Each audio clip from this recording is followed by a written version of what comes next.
Si Akainu ay hindi lamang ang nag-iisang buhay na alamat na may 50 bilyong bounty, may 10 pang malalakas na ang bounty ay hindi pa nailalabas. Dalawa sa kanila ay maaaring lumampas sa 50 bilyon. Una, si Yamato, anak ng demonyo, na may inaasahang bounty na 9 bilyong belly.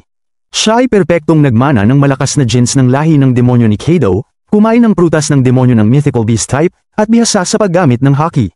Kaya niyang makipagsabayan kay Kaido at makipaglaban kay Green Bull. Sa tingin ko, karapat-dapat si Yamato sa numerong ito. Pangalawa, si Usopp, na may inaasahang bounty na 18 bilyong belly. Siya ay kilalang marksman sa New World na may kakayahang tumama sa target sa bawat putok, at may titulong Thief Chaser na kinatatakutan. Isa siya sa ilang gumagamit ng baril bilang sandata. Pangatlo, si Lucky Roo, na may inaasahang bounty na 20 bilyong belly. Isa siya sa 3 pangunahing puwersa ng Red Hair Pirates. Huwag magpalinlang sa kanyang matabang katawan, siya ay isang mabilis na mandirigma. Sa laban, madalas niyang gawing bola ang sarili at gumulong-gulong para salakayin ang kalaban na napakabilis na mahirap makita ng mata. Pang-apat, si Beckman, na may inaasahang bounty na 23 bilyong belly, siya ang itinuturing na pinakamatalinong mandirigma, na may hockey na mas mataas pa sa mga admiral, gamit ang isang baril. Nawasak niya ang braso ni Kid gamit ang isang baril, iniisip ng lahat na ang kanyang lakas ay maihahambing kay Captain Shanks.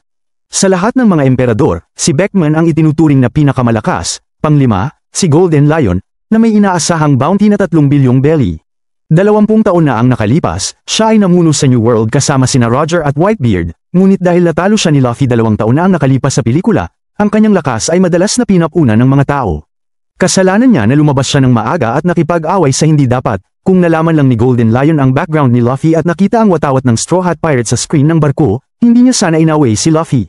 Kaya para makapanood ng magandang pelikula, kailangan ng magandang kagamitan. Ang mga second-hand na cellphone sa ZH ay sulit. Ang iPhone 14 ko ay nagkakahalaga lamang ng 280, mas mura ng higit sa 20 kumpara sa bagong modelo. Kamakailan lang, bumili rin ako ng tablet mula sa kanila. Mataas din ang value for money, ang malaking screen ay komportable para sa panunood ng serye. Ang mahalaga, ang mga digital na produkto ng ZH ay dumaan sa maraming pagsusuri at may 1 taong warranty. Bumili ng second-hand sa ZH ay tama.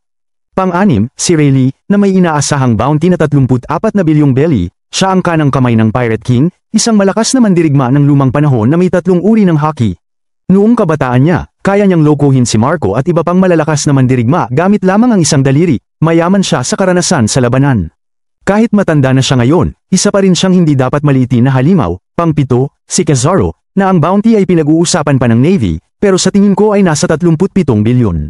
Isang bahagi ay dahil sa kanyang antas ng banta at lakas, at ang isa pa ay dahil hindi siya kapitan sa Blackbeard Pirates, kaya hindi siya maaaring lumampas sa ikapitong bounty na 39 na bilyon.